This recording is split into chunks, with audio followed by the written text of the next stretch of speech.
your choice of postgraduate studies. All right. So next, established in 1991, Nanyang Technological University of Singapore, NTU. Core disciplines are in engineering and business, and we are actually Singapore's second largest autonomous university. So as our name suggests, we are a very research-intensive global university, bringing together industry experts to develop cutting-edge research that is impactful and relevant to the latest industry needs. So as for our ranking, NTU has been consistently ranked as one of the best in Asia, and this is further evident of our rankings as the 12 positions based on the QS World University Ranking for 2022. NTU has also been consecutively ranked as the first in QS Top 50 Best Young Universities since 2014. So another of our very proud achievement is NTU being ranked the top in Times Higher Education Young University Ranking in 2021. So why we study at Nanyang Business School? So at Nanyang Business School, our strengths and the direction that we are heading towards is clear in this slide, or in this statement rather. As a premier business school within a leading technological university, Nanyang Business School is the nexus of world-class innovation, research, and business education. And this is something that we strive to gear the school towards, and we hope to achieve in the near future. And then for us, we are also one of Asia's leading business schools, and is also renowned for being research-oriented with industry-relevant education. Right? So regardless of which discipline you are pursuing, we strive to be in the forefront and to know what is happening in the industry, as we are always in touch closely with our industry partners, and that gives us the competitive edge in our programs. And that lastly, we also pride ourselves with world-class faculty of more than 250 faculty members with extensive international experience coupled with rich and diverse industry experience, as noted in these slides. So with us here, we have some of our proud achievements by our faculty members. For example, our Professor PJ Sati, who has been awarded the world's best business professor, that's awarded by Economist Intelligence Unit in 2013, as well as our prof, as some of our prof here who has also acclaimed achievements in their specific areas, right? So at Nanyang Business School, at graduate studies, we also offer a number of postgraduate programs, including the MBAs and specialized masters, with more than 900 participants across. So with a strong brand name and acclaimed status globally, pursuing our postgraduate degree with NBS is definitely something that is worth investing your time and efforts so as to advance your career to a higher level. So at Nanyang Business School, we have a suite of specialized master's program. So we have a specialized master's in accountancy, as well as specialized masters in business analytics, in marketing science, and in financial engineering. And for today, we are going to focus on a specialized masters in business analytics, and also with us, our students from the specialized masters in business analytics course as well. So with this, I hand over to Kenny, who will cover the second part of the session. Thanks, Erica. So my job today is to tell you more about the MSc in Business Analytics. What we believe in this program is that we are very future focused. We also want to have a very industry relevant approach when we are teaching this program. And thirdly, we understand that although this is a very new program, we are able to draw upon the strengths and the different knowledge of the different schools and faculties available here at NTU. So the program offers it in both the full-time and the part-time program basis. So if you're thinking of this on a full-time basis, then it will be a 1-year program. If you're thinking of a part-time program, then it will be a 2 years program. So we start our course in July and we end our course in May. So we do have the option for you to take an additional internship on exchange to allow you to have a more to lengthen your graduation and to add more colors to your graduate studies. So for our part-time schedule is 24 months. So you will start the same. So one thing unique about our NBS part-time program is that it is you are taking the classes together with the full-time students actually. So you will actually be able to mix with 2 batches of students across the 2 years program. So what we teach in the program will be really more of giving you the basics of analytics. We want to teach you things like SQL. We want to teach you things like MongoDB, all these different database systems. We also teach things like, for example, the analysis software like R, like Python. And lastly, we want to teach you also on the data visualization softwares like Tableau, like Power BI. And the whole idea is to make you a full stack analyst, being able to navigate between both the analytical side and also the business side, the business strategy side. So the idea is to make you be able to carry out analysis on a very whole strategic front on the business side. So the key job areas that our students go into, data scientists, data analysts, we also have a lot of them going into business consultancy, business intelligence. And the idea behind it is that you will see that analytics is a field that you can apply to almost different, quite a lot of industries, because every industry is starting to realize that there's a need for business analytics. So you'll see that there's a lot of interest in this field. But there's also a lot of employers who are also trying to hire good talents in this field. So it's something that I would say is a growing industry sector. And that's why I think, you all are here today, and also why our students have joined us. So just to give you a recap of the programs, just as what Erica said, we do have other programs. So this is really, if you don't remember any part of the whole presentation that Erica and I shared, this will be the slide that you have to remember, but basically it gives you an idea of all the different types of programs that we offer and what are we looking for. Unlike the MBA programs, for us, we do not require you to have work experience. So you can apply to us without work experience and just apply straight to us with your GMAT and also your bachelor's degree. So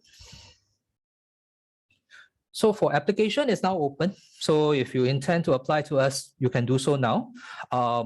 You submit an online application, and after that, if you are shortlisted, we will invite you for an admissions interview, and then we'll have an admissions outcome, and then after the admission offer itself. So these are the things that you require when you apply to us: your CV, your resume, degree scrolls, transcripts. Pretty straightforward, I would say.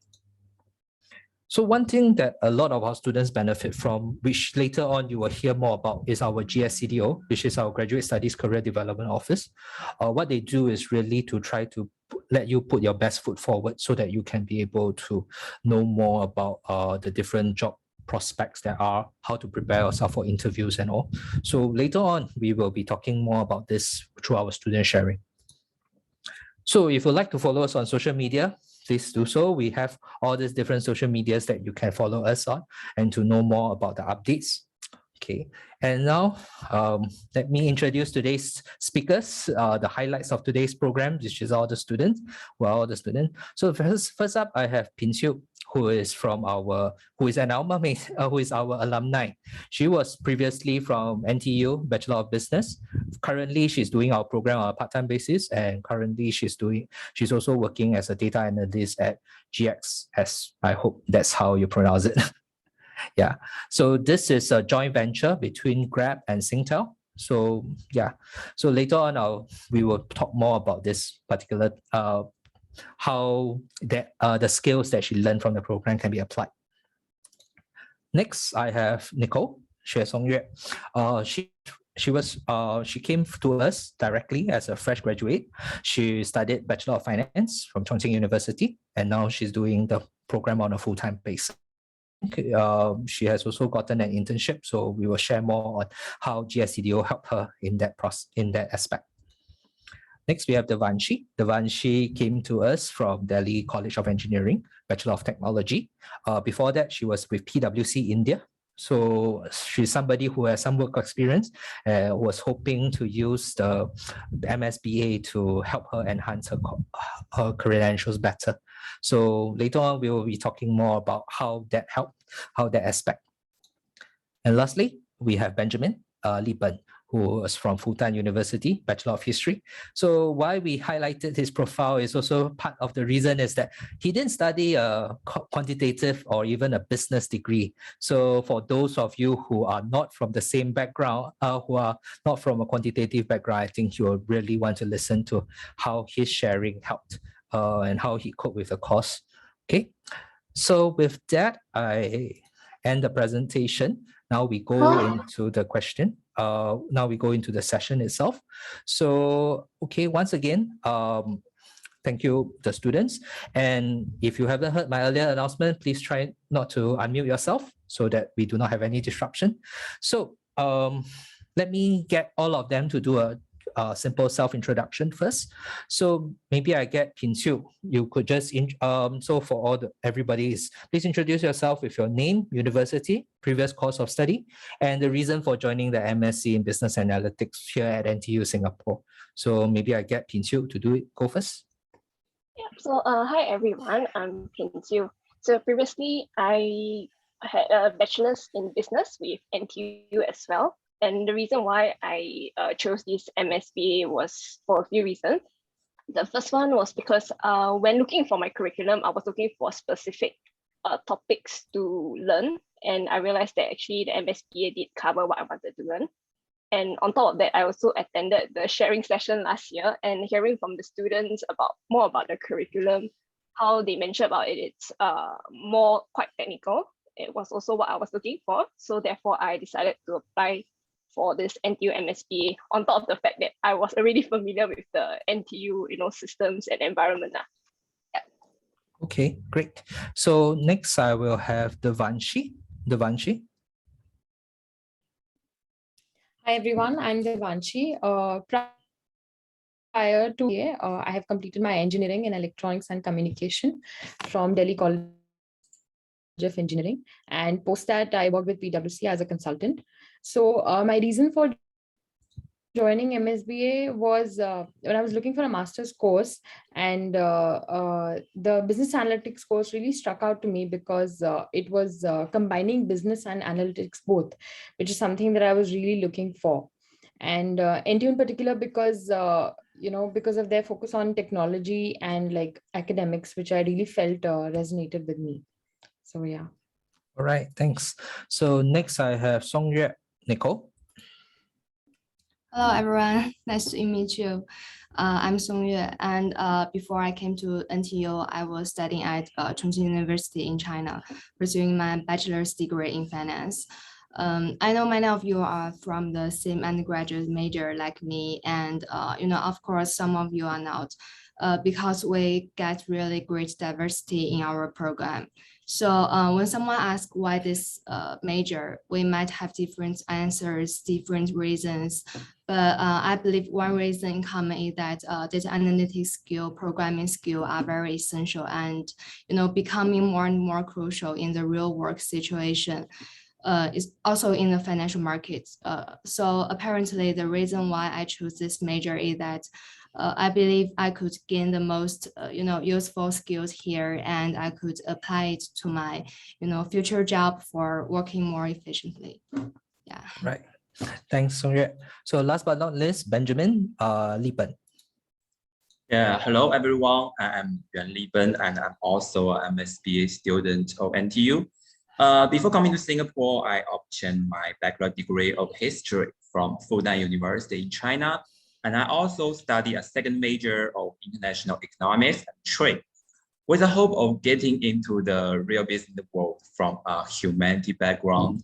I realized that I have to learn some hard skills in order to build my competitive edge. So I was more than happy to find NTU MSBA's curriculum is very tech-oriented, which suits me very well. And I can also take internships to put my learnings into real-life practices. So that's the reason why I come here and study business analytics. Thank you. All right, thanks. So now we'll go into some of the questions that we have prepared.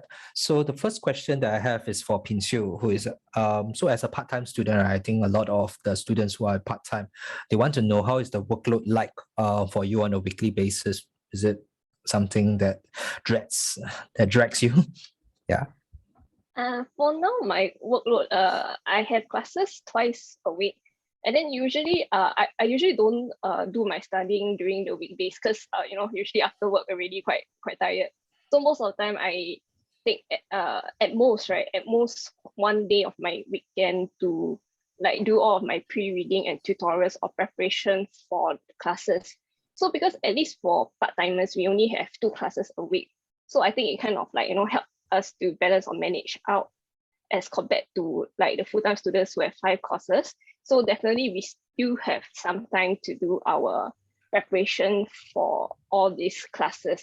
And most of the time, as mentioned, it's only at most 1 full day only. But most of the time, I don't take up more than a day to do all of my preparation and so on. Maybe just around like 4 hours on average. Yeah. So definitely doable. I still have time to go out and play and do things that I like. So it definitely doesn't eat into my life that much. Yeah. Okay. Okay, I'm glad to know. I think for the ones who are part-timers, I think they will be happy to know that there's at least some life left at the end of it. So next question I have is for Songyue. Songyue, I understand that you recently gotten an internship, if I remember correctly. So would you be able to share how the GCDO, which is the Graduate Studies Career Development Office, helped you in it? Sure. Thank you. This is quite a good question because this is exactly the one point that I want to share with you. NTU MSB is not only a stepstone for someone who wants to pursuing the doctor's degree in a related field in the future, but job-oriented program as well. So GCDO plays a really important role. Like every program in Nanyang Business School has one designated tutor from GCDO who are responsible for our job hunting, resume modification, job interview skills workshop, etc., etc. So many activities held by GCDO. And whenever I encounter some problems in job or internship hunting things, I came to Joanna. She is the career tutor who are allocated to the MSBA program. She's really nice, and I remember the first time when I had a trouble with my resume, I sent her an email about it, and she immediately replied to me and booked one time slot to help me with my resume. And I think the problem solved very efficiently, and she really helps me a lot at her best. And we MSB students are supposed to find one intern role in trimester 3, and GSCDO has very many connections with many companies in Singapore and provides many opportunities for us. So under the help of Joanna and GSCDO, I got my internship offer very successfully and smoothly. Really helps a lot. Yeah. Right.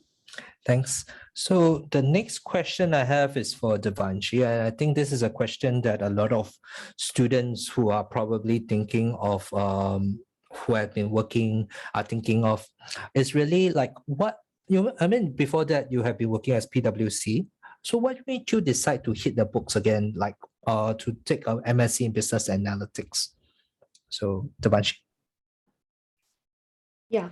So I honestly ever stated I wanted to pursue a master's, but at the time I did not have the clarity, like many of us don't, that what field should I really go for. So that's why I chose to work for a few years. And through my experience at PwC, I really got the opportunity to work at on various tools and learn various languages and implement the languages that I already knew. So and I realized what interests me and what I'm actually good at. So this is what propelled me to sort of formalize my learning in an academic setting, basically. And so many of us, when we work for a longer period of time, we feel that getting back to the books is so difficult and getting back to the studies is so difficult. But the program at NBS has been so smooth because it really combines the business side of things, and you get to work hands-on on a lot of tools. So the transition is really quite smooth. Yeah. Thank you. So next question I have is for Lipen. I mean, I understand that Lipen wanted to get a business side of things. So one of the things that you did was to work as an auditor assistant at PwC prior to joining the program. So how has that shaped your appreciation for data analytics? When I was intern at PwC, I engaged in an annual audit of a large group with many subordinates in China. And we were trying to conduct journal entry tests and accounts payable roll forward tests, many tests for all the subordinates. These tests are quite important. And what we need to process is hundreds of thousands of transaction data. But here in PwC, we were basically just looking through them by our eyes and trying to sort out outliers based on some certain criteria. And the worst part is that we need to do it again and again for all the subordinates. So it was so suffering and time consuming. So after this internship, I was wondering that, is there any way, some more efficient ways, like we can write a program to process these large data sets? Then I found that we can use database like SQL to store the data. We can use Python and R to deal with millions of data just in a few seconds. And we can also visualize some beautiful graphs by Tableau. There was an intense feeling for me of, wow, this is something I really want. So that's the time I realized the power of data analytics and decided to pursue a master's degree in business analytics. Sure. All right. So now back to Pinsu, I'm asking on somebody who is currently working, right? Do you find the knowledge taught in the course relatable to your experience, and how do you apply it? Oh, yeah, definitely. Because even though as a part-time student, I just completed one trimester, which is like only 3 modules. But so far, whatever from those modules, at the start when you're learning, it might not feel like it's relevant. But then for someone who hasn't gone out to work yet, but for me at least, because other than my current role, I actually did work around 2 years in other companies as well. So whatever I learned, I felt was very relatable to even my previous role and currently what I'm working as. So like say, for example, just with the basic programming course in Python, right? Even though I do have Python background, it really helped me to enhance my skill in that area as well. So in a way, whatever that was taught helped me to understand the scripts that was written by my data scientists at work. And also, let's say in that course, we were taught how to do like customized dashboards with Python. And this was something that was relatable to me because in my previous role as a data science consultant, we did have to code out dashboards that are customized for our clients. So even just from that basic programming course, definitely it was helpful and relatable at work. So all in all, I really think that even just from one module from like the data visualization course where we were taught SQL and Tableau, I thought that really helped at least prepare us for the bare minimum to be a data analyst already just through that one module. So looking forward to the rest of the modules as well. Right, that's good. So the next question I have is for Songyue. I think this is a question that a lot of students do ask themselves. Why take a formal course when you can do a lot of the learning online? I understand that before joining the course, you took actually a lot of the programming courses online on your own. So how is that different from the MSc in Business Analytics? Yeah, at the very first time I learned Python programming language on coursera.com. It's a very popular one, and I believe some of you also have learned it. I'd like to say that self-learning is quite good, but learning programming at MSBA is more efficient and interesting. Before trimester 1, we had a 1-month bootcamp to learn the basic structure of Python and R language, which basically covers all the content that I've learned before. And then after the bootcamp, we are learning how to use Python or R language to build the models based on the real life situation, and started to learn the database like you just mentioned before, SQL and non-SQL at the same time. So see, after only 3 months, I could use Python, R, SQL, and non-SQL, etc. I can't believe it before I came here, just in 3 months. So, but I'm not saying that pre-learning is a bad idea. Actually, I really encourage and, suggest you guys to do some self-learning before you start your journey here. Especially you also come from the financial background or the non-tech background. It will prepare you well and help a lot, since this program is very hardcore. All right, the programming definitely is something that a lot of students appreciate, but also fear in the program, I guess. So the next question I have is for Devanshi, is how do you prepare yourself for the admissions interview? Were you like reading up or things like that? So for the admissions interview, for the past few years, I have developed this habit of really engaging with people and really connecting with people. So through that, I could connect with a lot of people who were part of the cohort of MSBA before me, and I could also learn from other people's experiences, and I think that really helps. And secondly was that I did a thorough understanding of what all I have done till now, and being really secure with all of the choices that you have taken along the way. That I think is really, really important.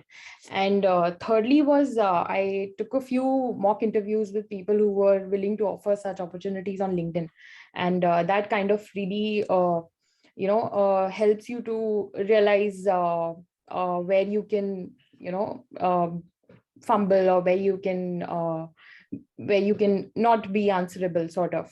And and this is something that I really abide by, and that always be really, really kind of genuine in your applications and interviews. So that has really helped me in my internship interviews now as well, and my job interviews in the past, that you don't have to think twice before saying anything, because that it's what you've done, and it's about you. So there's nothing really to be scared or nervous about. It's just like a talking session. So yeah, that's how I prepare for it. Okay, so best advice, be yourself, be genuine, and you will do well in the interviews. Yeah. Okay, last question before I have a generic question to all is in your so this is to Benjamin. In your application, you stated an interest to pursue a career in Singapore. Maybe this is more for the international students that we have here. So maybe you would like to share your motivations as to why that is so? Yeah, firstly, I think it's really because of some personal experience. In my junior year of undergraduate study, I come to Singapore for 1 semester exchange program, and I fell in love with this amazing city immediately. I like the climate in Singapore. There are about 30 degrees Celsius every day, and I can just wear my t-shirt and enjoy the sunshine. And I also love the food in Singapore. There are so many cuisines like Hainan chicken rice, kaya toast, and also laksa. So it will be a great pleasure for me if I can work in Singapore, if I can work in a city that I love. And secondly, the working style in Singapore will provide me with a better work-life balance. Here in Singapore, people seldom work overtime at night or on weekends. But as you know, nowadays in China, maybe the workload and the working hours in many private companies, they are quite heavy, which is described as 996. This means you will work from 9 a.m. to 9 p.m. and you will have to work 6 days a week.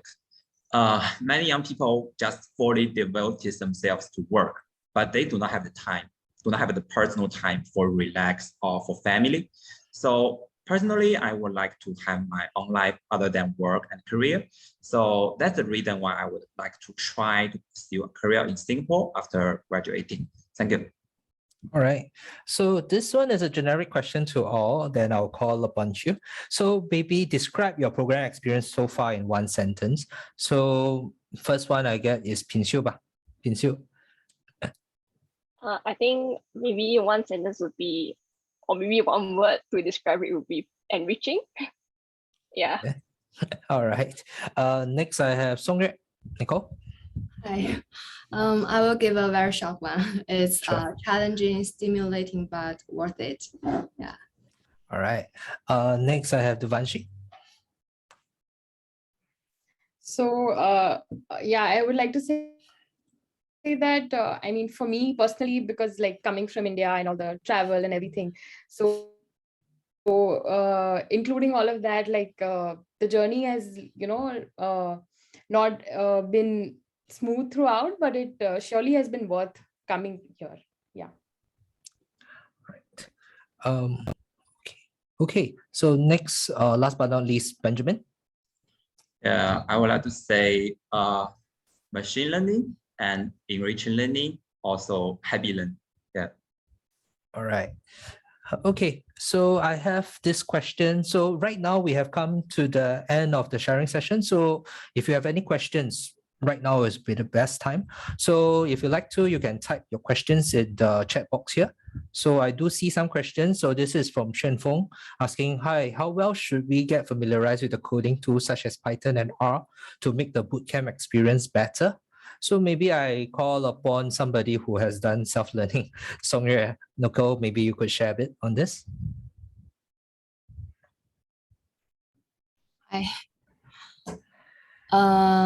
I think you should, there are many forums on the internet, and there are many, some tutors on the internet. You can get the very useful source from the internet. Yeah. Okay, so how should we get, how well, but I was asking more of how well should we know? Like how much should we know? Like, before you start your studying at NTU, you just know the basic structure of the Python or R is okay. Yeah, the syntax and all. Yeah. Okay. Any other questions? If you want to, you could also just raise your hand, and then I'll invite you to unmute and ask your questions.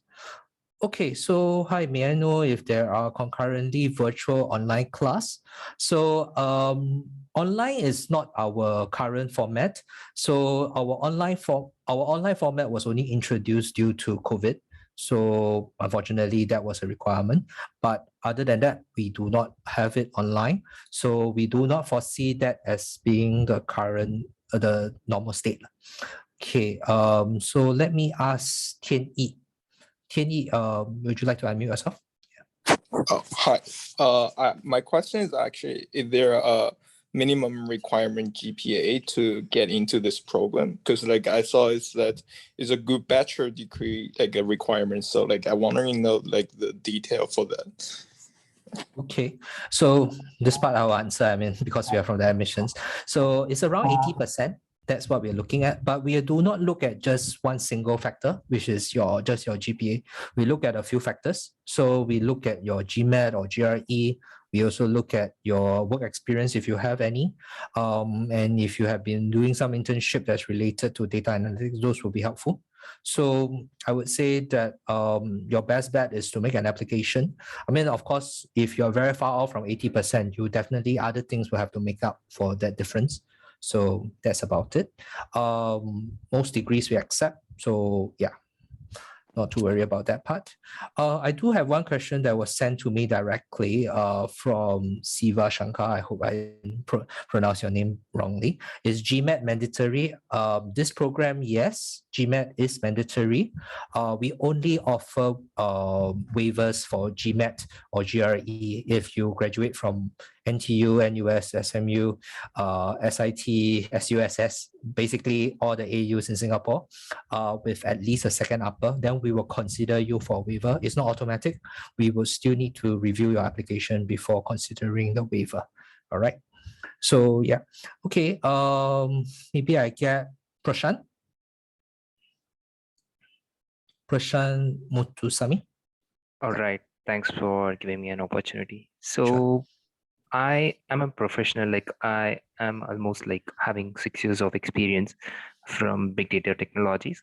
I would like to pursue my career in analytics. So I found this course, interesting and suiting my, aspirations. However, I have few questions. Like I am not from, my bachelor's is in mechanical engineering. So I, switch my, career entirely into the computer space from, the core part. Like, will there be any considerations or, will there be any downfall in my applications or so? Okay, so I guess you can see that our students come from very diverse fields. So Liben came from history. So we do not require you to have a quantitative background. like in statistics or programming prior to joining the program. We are confident we can teach you. Of course, you must have the interest. So I hope that allays your fear on this program. So I think the next question is somewhat related. Is by Shiwen, is asking, do I need many mathematics and statistics courses in the program? So maybe I get this part to get somebody who is not from a quantitative background to answer. How was it? So maybe I get Lipen. Lipen, how was it like? I mean, you didn't study many maths modules, right, prior to joining the course. So maybe you could share a bit. How was it like for you? So, because my first major is history, so in order to prepare myself for the quantitative course here, I just study a second major of international economics and trade. And in this second major, I took some mathematics course like advanced mathematics and linear algebra, and also econometrics, etc. And I also studied Python programming in my undergraduate by myself. So I mean, if you are not coming from a quantitative major, maybe you need to put some extra work to get yourself prepared. Yeah. Yeah. But as we said, we are confident to teach you. Of course, you must have the interest first and foremost. So yeah, so don't worry about it. Maybe I get Pomelo Wu to ask your next question. Pomelo, please. Yes, hi. Thank you all for giving this wonderful presentation. I'm just wondering, like on the slides, there are sections about like the requirements for the program, and it lists out the competitive GRE/GMAT scores. I'm just wondering, like, what does like the competitive specifically mean? Can you give like an average, like what's the number for each section, and like how should we like perform in this test? Thank you. Yeah, I think on average, our successful candidate has about 650 GMAT score. The equivalence for GRE will be around 318 and above. So the thing is that, as I said, we do not look at just one single aspect to determine your suitability for the program. We look at a few things. So if you get a reasonable score, then you are on your way. But also we look at other things so that we can have a more holistic application process. Okay. So the next question is by Chuang Biao. Hi, when will the interview for the next batch begin? It is already beginning. Our admissions actually is on this ongoing process. We have a rolling basis. So the earlier you apply, the better your chances. I know that Song Yue applied very early on. I think she applied in September. So maybe Song Yue, you could just share when your interview was quite shortly after, right? After you applied? Yeah, maybe just September. I see. Yeah. All right. Okay. The next question I have, Faranic. I hope Forensic. Yeah, hi. Yeah, Thank you. So yeah, I saw on the last slide that there will be like exchange opportunities for MSc students. Could you, talk more about that exchange opportunities? Like which countries could we go, and like what time period is it like available to us? Sure. Yeah. Okay, so right now all our students are still not on the exchange route because they are still in their second trimester of study. So it takes a bit of time. So, but if you do join the exchange program, it will be in around June period. So you will lengthen your graduation by about 3 months. So the countries that our students can go to is mostly in Europe. We do have some in the Asia sector also, but it's really subject to COVID. Unfortunately, our first batch of students are unable to go due to COVID. But if you do choose to do it, you can actually look forward to such an opportunity. So we do have it on our website. So the list of schools, let me see if I can just show it, quick show of it here. Yep. Okay, let me share my screen. So it's this website here. You can see there's 19 schools, mostly are in Europe and in the US right now, but we are intending to expand it as much as possible. One thing to note is that the modules that you take from these exchange universities are above and beyond your current course. So it's not part of your curriculum. So it's additional modules that you'll be taking. All right, hope that answers your question. Thank you. Thank you so much. Okay, so so the next question I have, I want to know the daily schedule as a full-time student. So maybe I get, Devanshi was answering hectic. I saw the word hectic. So maybe Devanshi, you want to answer this question. How is it like as a full-time student? So in terms of classes, we only have like one class a day, and that's like, it's like 1 3-hour class a day. So in terms of class 6 is,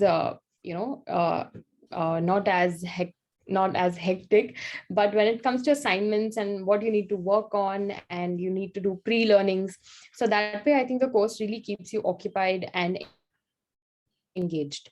And apart from that, still, before you find an internship, still you're able to, at least I am able to find time for like hackathons or workshops or events, or even like go for a swim to the campus, so things like that. So yeah, that way it's good. All right, great. So you do have time. It's not like you have no life at all. So hopefully that allays your fear. So the next question I have is from Sean. How many placements are there for each cohort? Will we get to interact with different students in the various courses, or do we all go through a similar timetable? Maybe I'll just start a bit and then I'll get some of the students to answer. So our class, because we have a class of about 80 students, so we split them into 2 classes of around 40, and they actually have a team A and team B kind of cohort. But every trimester, we try to switch them around so that they get to interact with students from different, from the other batch and the other groups.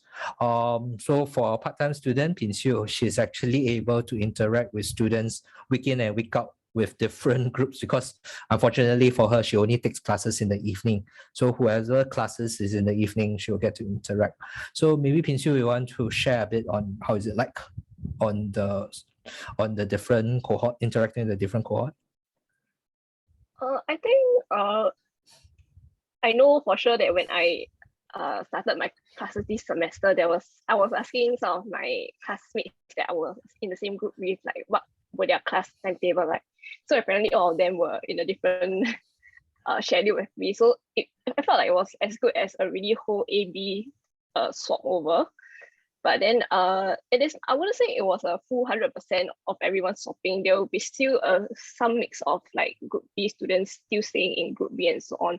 But I thought nonetheless like it was a good interaction. At least you get to widen your network a bit and know more people rather than always sticking to the same group B folks together in your class. And because I think in some classes, especially for like basic programming for AB, there were different professors. So at least you also can, ask them a bit like what was their different experience like with different professors. So it exposes you a little bit more than to what we usually experience in group B. But all in all, I mean, everyone is still MSc students, so we still work along pretty well. There's not much difference between A and B students. It's just different bases. Yeah. All right, great. So the next question I have, I think Wan Ting was asking this, but I've replied to her directly because she went through our interview, so she wants to know when the outcome will be. Right now, what I can say is that it's on a rolling basis, so we are trying to churn out the outcomes as fast as possible. But we do need some time because we do receive quite a number of applications every year. And even at this time, we are still in the midst of shortlisting candidates. So to answer also the question from Aitan is that doesn't mean that we haven't shortlisted you means you got rejected. It means that we are taking some time, giving us some time to process your application. If you unfortunately weren't able to be shortlisted, we do inform you via email. So please check your email regularly because that will also be the avenue where we'll be able to inform you of shortlisting for interviews. So please check your email that you have provided to us very regularly because sometimes it goes into the junk mail, and also please check. Yeah. So, what may I know what's the minimum GPA to graduate for BA? I think for us, we look at least 2.5, which is a very low target. I mean, end of the day, I think 2.5 is around a C minus, if I remember correctly. So yeah, don't aim that low. It's a joke that I give to the students. MSBA stands for mostly scores Bs and As. So that is the thing that I tell them, which doesn't really get much laughter because usually they are quite stressed when I say that. But yeah, so minimum is 2.5, but don't aim for that. Yeah. Okay. So may I know how's the application and intake acceptance ratio? One thing is that ever since we started the program in 2020, we do have quite a number of applications. So last year, I think we have close to 1,200, 1,300 applications. Unfortunately, we could only give admissions to 100 spaces around there. So we have to make very difficult decisions. But as I said many times, is that it is on a rolling basis. So the earlier you apply, the better your chances. So if you apply in the round 1 and round 2, I would say that you stand a very good chance because it's the point in time where we still have a lot of spaces. That's when we are, the mentality is give us a reason to reject you kind of mentality. But when it comes to round 3, it's more of give us a reason to accept you. And that's usually a harder argument to make because you have to be very outstanding. So try not to drag your application to the very latest because that will ultimately make it very difficult for us to admit you, even if you are very good, because by then we will have very limited spaces. Yeah.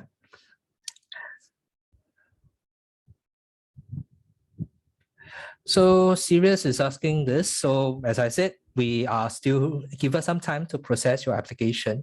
Hopefully we'll be able to give you some good news. But do take note, I mean, it is competitive, but if you are a good candidate that we are looking for, we stand a good chance. I mean, all of us here, you see the students here, you see that they are all gone through the whole process, yeah?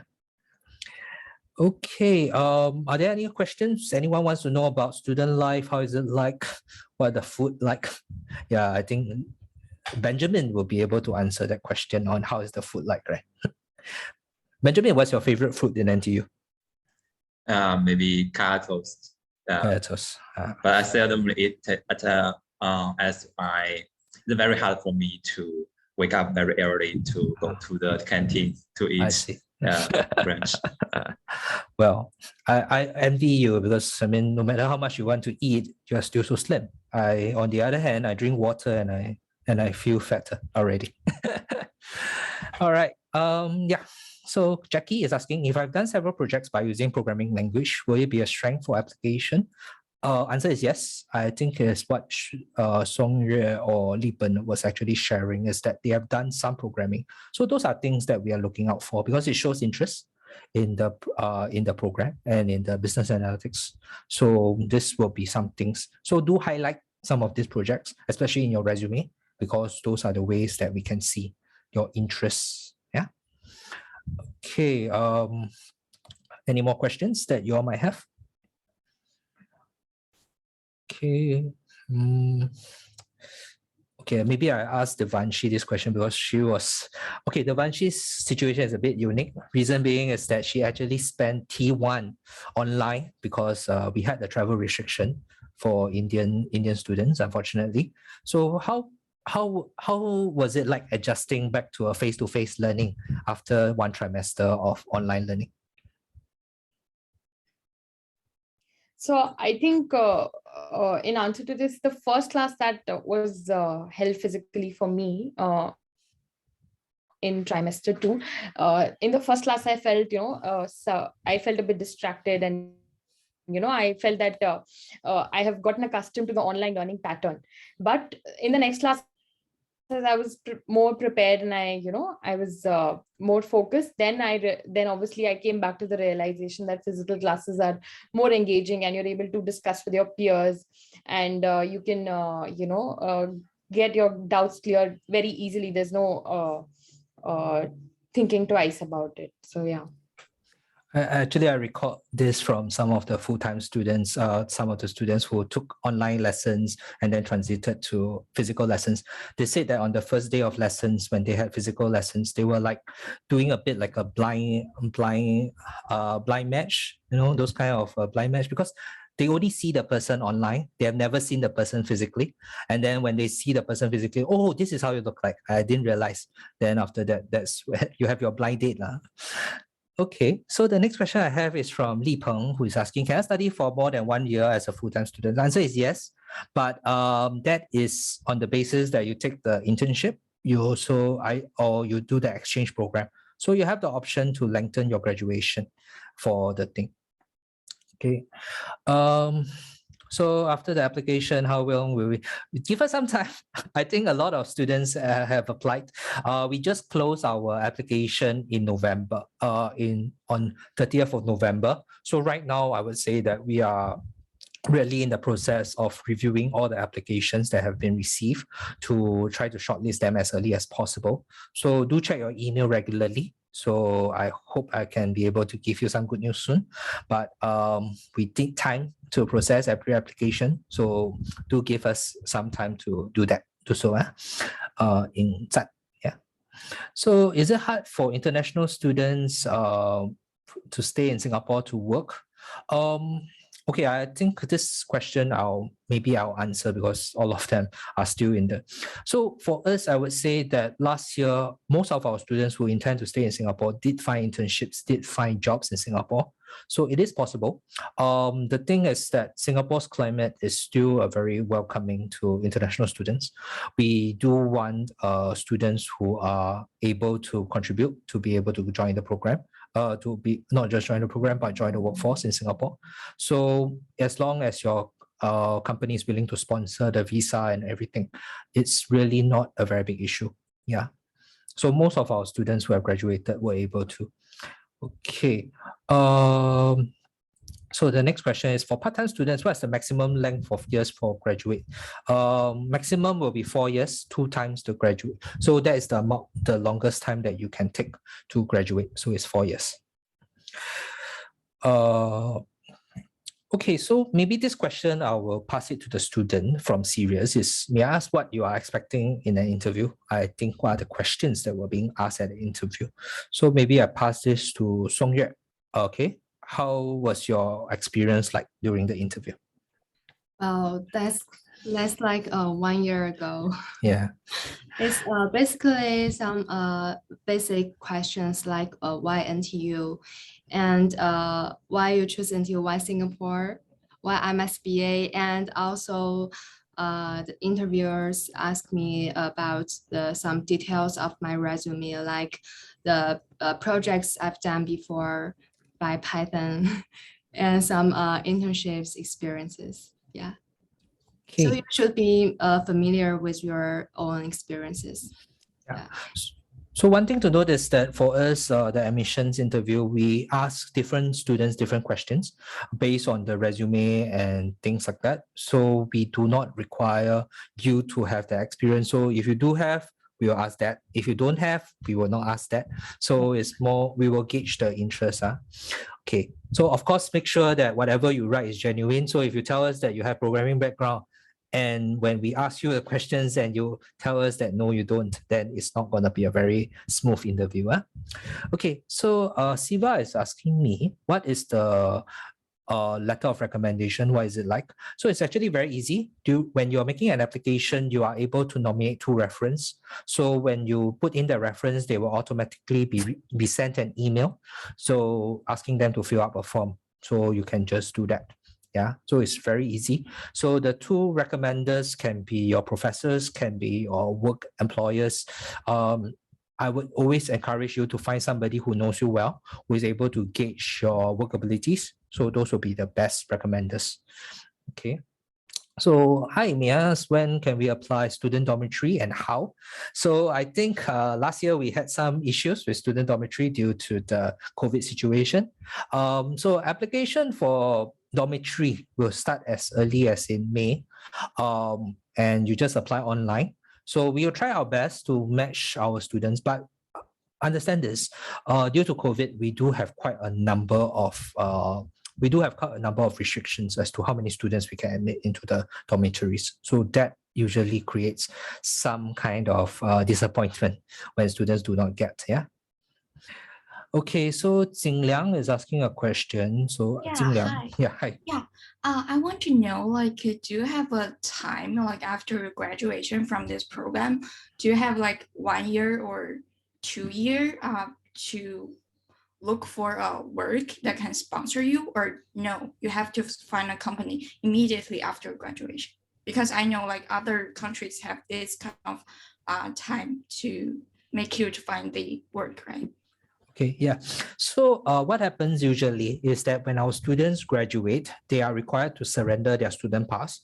But one of the things that Singapore does is, which is quite unique, is that we are able to give our graduates a long-term visit pass to allow them to stay in Singapore to look for work. They are not, during that long-term visit pass, they are not supposed to be working, but it's for them to find work. And if they are able to find work and the company is able to sponsor a visa, then the long-term visit pass will be changed into a working visa that allows them to stay in Singapore. So we do allow you time to find work in Singapore during the interviews. One thing to note is that for our first batch of students who graduated, a lot of them actually found work and internship before they graduate. So a lot of them didn't really need the long-term visit pass, but it is possible for you to get a long-term visit pass for you to stay in Singapore to look for work.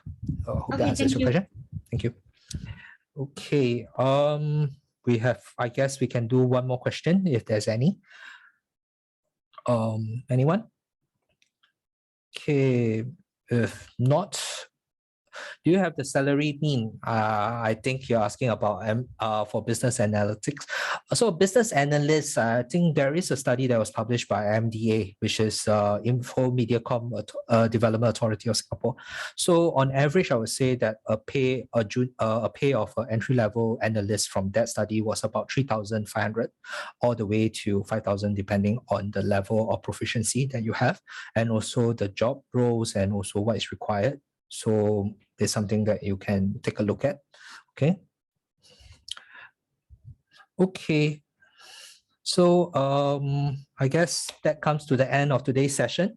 So we do have other sessions. For tomorrow, we have the MSc in accountancy. If you haven't signed up, please do so. And on the 20th of December, we are having the MSc in financial engineering. So we will have all our students there. So you won't see this lot, but you will see the students from the other programs.